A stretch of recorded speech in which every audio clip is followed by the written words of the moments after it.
Assalamu alaikum friends, Surubi is back again with another easy and very simple recipe. Today I'm going to share with you a recipe of a bread.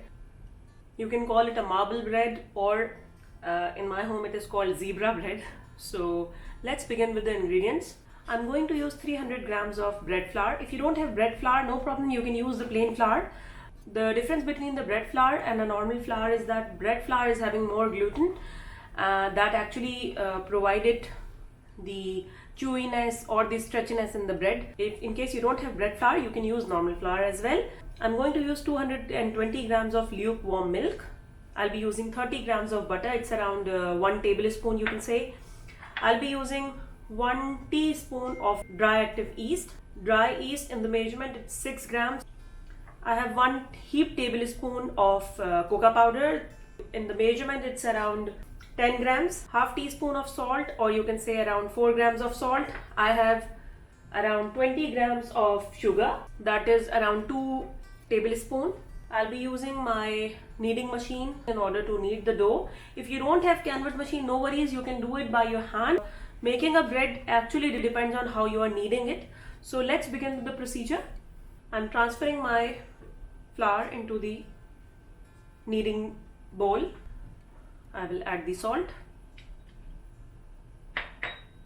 sugar, yeast, and I will simply stir these dry ingredients together. Now I will add the milk. Mix all the ingredients together.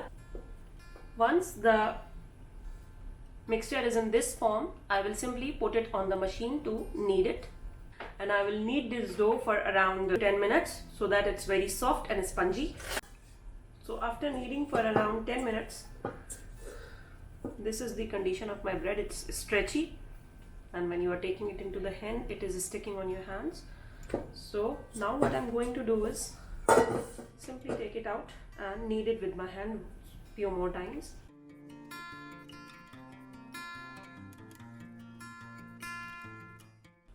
Now my dough is kneaded. I will add butter to the dough and I will knead the dough with butter.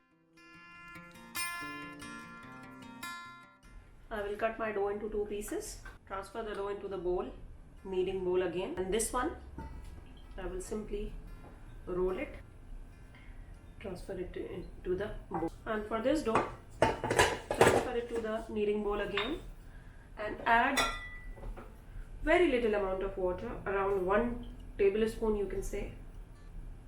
Simply mix your cocoa powder. So this is how our cocoa powder should look like. It should be a paste, not a runny consistency. So now I will transfer the cocoa powder into the mixing bowl and I will knead this cocoa powder along with the dough.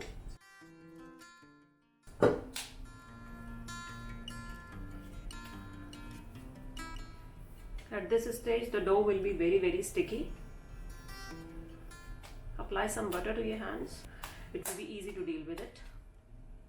Transfer the dough to a bowl in which you will ferment it. Now after the kneading procedure, I'm going to let this dough rise for around 60 minutes. I will keep it at a hot place and we will see the dough after 60 minutes. So now I'm checking on my dough after around 1 hour. This is the condition. It has risen up. Just simply remove all the air bubbles from the dough and let it ferment again for another 15 minutes. Do the same thing to the chocolate one. Deflate it completely and again cover it. I will let the dough rest for another 15 minutes and then we will proceed for the final making of the bread. So now I am checking after another 15 minutes.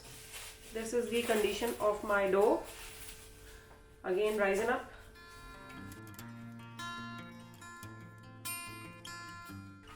I'm simply deflating the dough.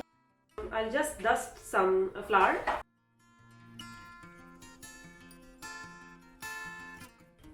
We actually need to roll both of the dough pieces in the same size.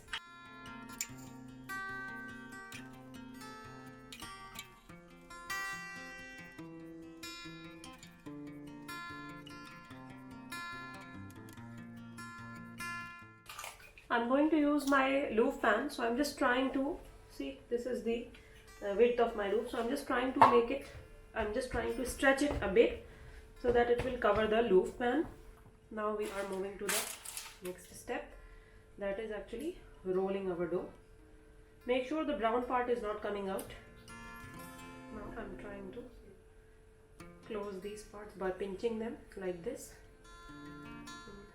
Make sure that the brown part is inside, it's not coming out, it's not showing out. Just close the dough from all possible directions and transfer it to the loaf pan. I will cover this pan and let it rest for another 40 minutes, and then I will proceed ahead for the baking. I will preheat my oven at 180 degrees centigrade for at least 20 minutes, and then I will bake the bread for 25 to 30 minutes. So now I'm checking my dough that I left for proofing for around 40 minutes. This is the condition. You can see my dough is all risen up. My oven is preheating at 180 degrees centigrade for around 15 minutes, and now I'm going to put it into the oven. So now my bread is out of the oven. You can see, baked to perfection.